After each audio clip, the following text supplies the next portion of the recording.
So again, welcome back. So this month in the Centers for Spiritual Living, we have been talking about money and prosperity. And this is the 5th Sunday, so I'm going to wrap it up today with my talk, Financial Flow. And Reverend Maggie has led us through this month with talking about playing with money, living in the infinite ocean of supply, and the money myths that we may have that may be sabotaging our good. So today I'm going to talk about flow. And flow is all about rhythm, isn't it? So Reverend Karen Russo, who actually happened to be one of my spiritual mentors and coaches for many years, had an article in the Science of Mind magazine this month about rhythm. And she said, rhythm is the sustained forward movement of life. Rhythm is the vitality of creation. It is the combination of stillness and activity. And we feel it in our heartbeat, in our music, in our relationships. Rhythms can be fast or slow, loud or soft, gentle or intense. After 30 years of studying financially and spiritually, she says, she's known one thing for sure: money loves rhythm.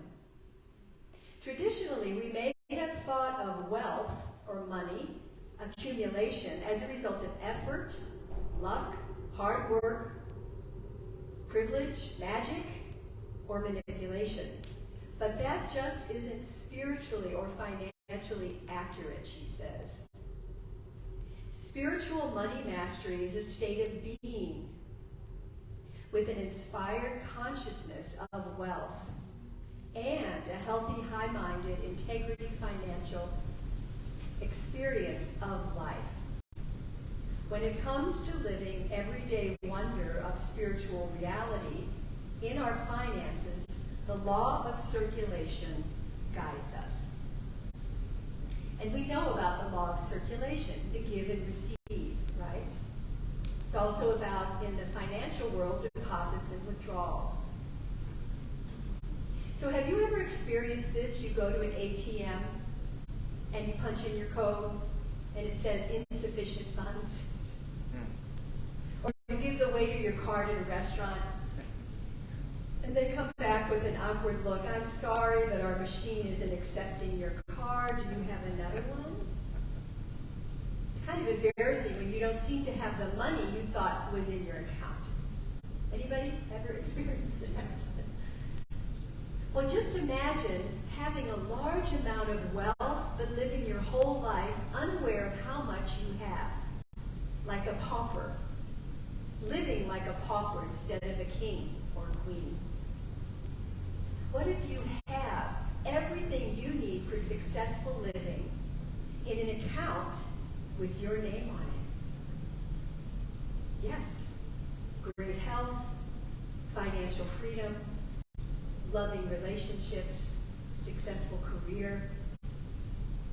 Yeah, imagine. The good news is you have that account. And lucky for us, we have access 24/7 to an account with the divine bank of life. Your spiritual bank account. Yay! For it is in God we trust. It says that. And insured by the FDIC. Fearlessly divine infinite connection. The great unity teacher Emma Curtis Hopkins says, "There is good for me and I ought to have it." I love that phrase. Let's say that together. There's good for me and I ought to have it.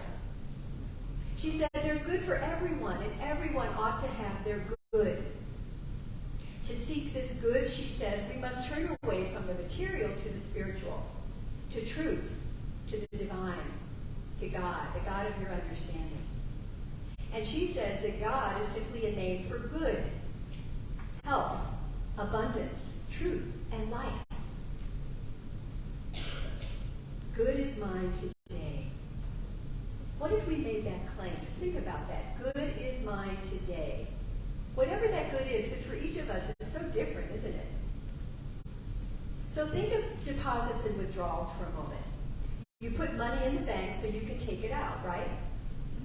Well, again, I'm suggesting a different kind of account, a different kind of deposit, one that's made into your spiritual bank account.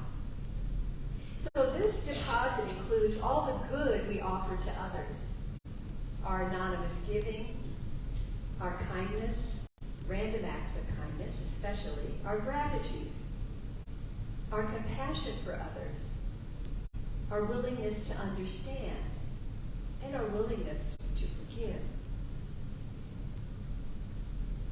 What's in your wallet?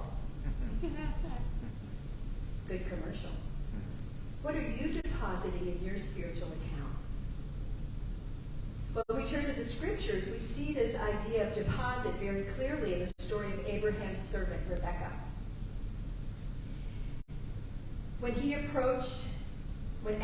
Abraham's servant, when he approached Rebekah for a drink of water, not only did Rebekah make a trip to the well, but she made several more trips to provide water for his camels.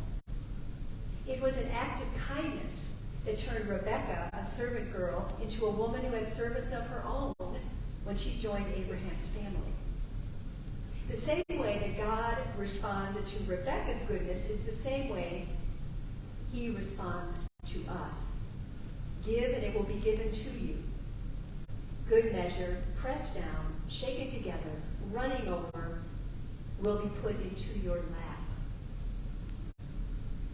The law of circulation. So today, are you willing to make a spiritual deposit of good? Of a good intention, at least? We just sang a song, didn't we, at the very beginning? God is my source. God is my power. God gives me everything I need. Or change the word. Love is my source. Or peace. Or joy.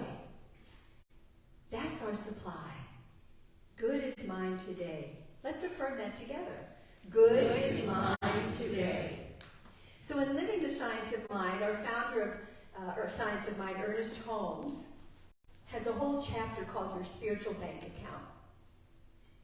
And he says, how would it be if we all opened a spiritual account with the Bank of Life and realizing that we were drawing on the infinite, each day deposited enough hope and happiness and faith to more than meet any emergency that might possibly arise. The wonderful part about this is that we know life contains all these things, and it wants to give them to us. Life wants to give it to you.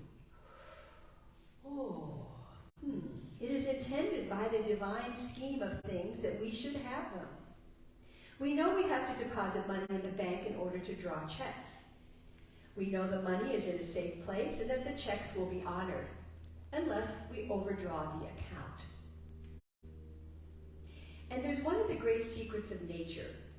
The person who has taken the time to harmonize themselves with love will find that when some incident that seems hateful or discordant arises in their experience, they can draw on a reserve force which they now have, and actually apply this to the situation when it arises. The earning of the supply or substance for our spiritual bank account, we have to be able to draw on it only through practicing love. Love. And faith, actually, and faith. Love and faith. Those are healthy deposits, don't you think? So there's a thing called the spiritual coin. And in neuroscience, there's what's called the reticular formation, which is a bundle of densely packed nerve cells at the central core of our brainstem. And it serves as kind of a sensory filter for the brain, deciding which messages are significant enough to be sent to the conscious mind for attention. So think about this. We pay our electric bill and we receive electricity. We pay our grocery bill, we receive groceries. We pay our water bill and we receive water. Right? So notice what you're paying attention to in your life. The spiritual coin. Where are you paying the coin of your energy? Paying attention only to worry, fret, upset, trouble, and we receive more of the same. The reticular formation is at work. It's the law. And it gives us more of what we're seeing through our own lens. So what are you going to deposit today? And what are you going to withdraw? And I love how science supports with brain data the studies that we do here in the Science of Mind of universal principles. So think about that law of circulation again.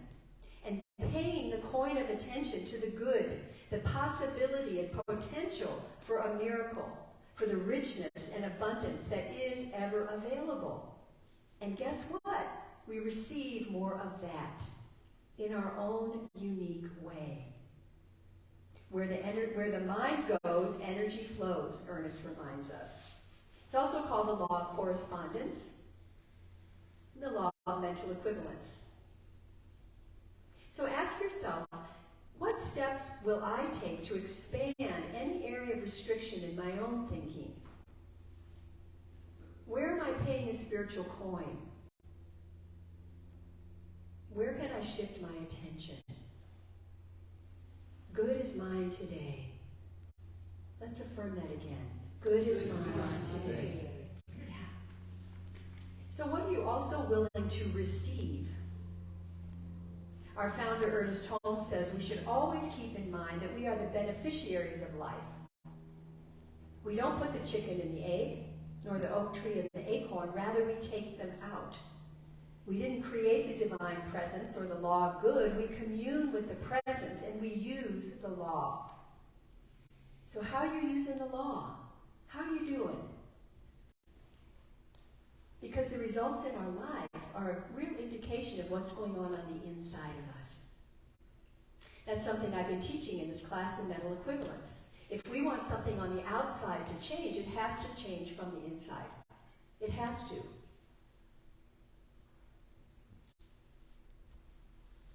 So what are you willing to receive in your life? Think about that.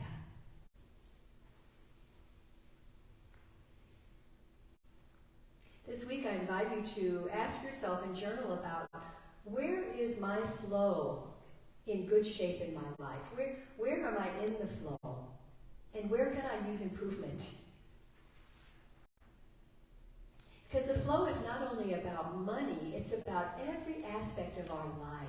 If we feel stuck in a relationship, if we feel stuck in our finances, if we feel stuck in our health, where can we open up to that flow? So in this great book, Think Better, Live Better by Francine Huss, we've taught this class quite a few times here. She has a great little story I'm going to share with you from Lloyd Tupper, who was also one of my teachers. And it's about how much can you receive. Dr. Lloyd says, there was a pivotal moment when he realized the importance of being willing to receive. It was in Arizona when he was attending classes in the Science of Mind. In the first night of class, my teacher said he wanted to begin the class by having everybody agree on one principle put forth in biblical scripture. Naturally, we were all very attentive and listened closely. He said, I would like us all to agree that it is God's good pleasure to give you the kingdom. There was a lot of murmuring and grumbling, he said, and I noticed most of it was coming from me. What my teacher said seemed entirely too good to be true. So he started asking us to raise our hand if we had a question. Well, I put my hand up and simultaneously pray to God that he wouldn't call on me. And I put it down. I put it up, I put it down. Finally, he said, yes, Lloyd. I answered, look, I'm having a hard time accepting what you're saying. It's just too good to be true. I've just gone through a hellish experience in my life. My faith has seemingly failed, and I've lost all my worldly possessions. And I went through the whole woe is me diatribe. And we've all been there. Finally, the teacher said, Lloyd, this is going to be your first assignment. And this is going to be a tough one for you. I want you to entertain this idea. Just entertain the idea. If it is indeed God's good pleasure to give you the kingdom, can you develop the graciousness to receive it? Well, this changed my life, he said. It was like I was being asked to develop good manners. Maybe I should stop putting my elbows on the banquet table of life in God's presence and start receiving what is being offered. I decided that if it is God's good pleasure to give me the kingdom, I'm going to show up and get it. And that was the way it started for me, he said. Now, it's second nature to me. I absolutely believe if I can conceive it, the divine can deliver it. It's a question of what level of faith am I going to raise myself up to get the goods. I love that story. I think we can all relate to that. And what I really like about it is entertain the idea. Because that's what we teach here. We all come from different backgrounds, different religious traditions, spiritual traditions, or none. We all come from different economic, socioeconomic, whatever it is. But if we entertain the idea that there is good for me and I ought to have it, that opens a possibility, doesn't it? So I just invite you this week to entertain the idea. Even if you don't know how it's going to happen. That's the beauty. We don't have to know how to make it happen. We make it welcome by becoming that vibrational match, by creating that mental equivalence. So I have a gift for everyone today. I have a free ATM card for you. And they're, Amada, they're right there on the, maybe Amada and someone, Susan, could pass them out. A free ATM card. Now, did you ever have holy cards when you were growing up? I grew up Catholic. We had holy cards. They were wonderful, and they were blessed, and we kept them in our book and would read the prayer. Well, this is automatic transformational mind. Good is mine today, my life is blessed. I guarantee you, if you say this daily, more than once, put it in your wallet, take out your ATM card when you pay your bills, bless your bills. Take out your ATM card when you think you don't have enough of something. No, my life is blessed and good is mine today. You remind yourself over and over and over. It works. Good is mine today. My life is blessed. Let's announce that together. Good is mine today. My life is blessed. And believe me, I blessed each of these with a holy vibe, so you're taken care of. So let's recap. Number one, notice that you know that you are blessed and your good is at hand, whatever that is. Number two, notice what coin you're paying attention to during your day. Just noticing it, because you have the choice to shift your attention. I always say, lean in the direction of what it is you do want.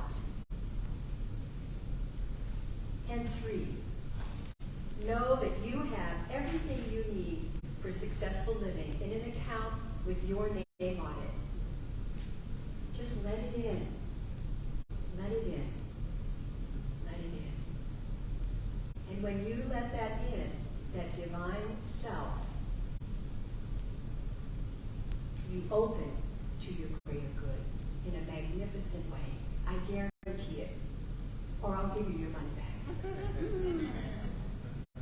Let's take that into prayer.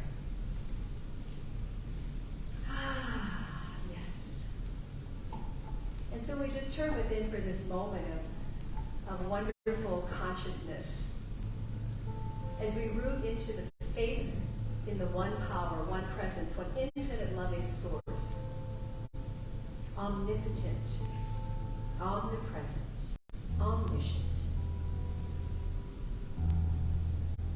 By whatever name you connect to, just draw that energy into your heart. As I know the spiritual truth for and about everyone today, or whenever these words are heard, that there is a power for good in the universe and we can use it. And it so much wants to use us. And so I'm claiming today that there is a shifting consciousness to the possibility of something greater in our lives, each of us, individually and in the collective. That there is a possibility for peace on earth. That there is an opening for love and understanding, compassion. It comes from us. It comes from within. And so I'm knowing and claiming that we can say yes to paying the coin of kindness today. Making that deposit in the bank of life, the divine bank of life. And so I bless each of you knowing that your spiritual bank account is growing and expanding because you are paying attention. And how good it is to know that truth. And so it is with a grateful, grateful heart, this joy that I feel in my heart, that I know that each of us has received a gift today. A deposit and a withdrawal in the spiritual account of life. And that good is on the horizon. Good is here now. And so I'm grateful. I simply release my word into the creative law that is always working. And we just let it be so. And join me in affirming, and so it is.